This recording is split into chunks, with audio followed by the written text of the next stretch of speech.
Pemirsa Kementerian Luar Negeri RI pacang mewaling margiang Forum Demokrasi Bali utawi Bali Democracy Forum BDF kaping 15 ring Bali tanggal 1 Desember warsa kalih tali kalih likur sane mepetitis Democracy in a Changing World Leadership and Solidarity.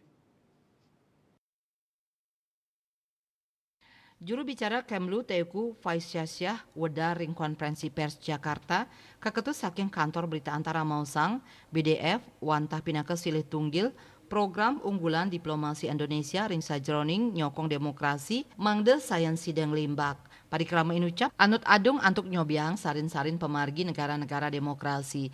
Indonesia taler ngelaksanayang pendekatan inklusif, melarapan ngicenin selah majang samian bagus selami forum inucap memargi.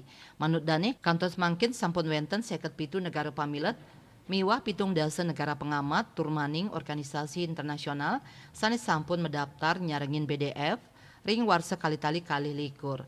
Parikrama BDF warsane mangkin ngulengang ring kuentenan fisik antuk nyinayang yening Bali miwah Indonesia sampun saya gemali nerima pengrau tamu ri sampun pandemi COVID-19. Tios ngaptiang pengrau saking angkaning negara sekadi menteri, wakil menteri miwah kali diri ahli, Indonesia taler ngaptiang siderau angganing saking lintas kawasan inggih punika Amerika Latin antuk ambarelaya. KMB Bali Pos nguningayang.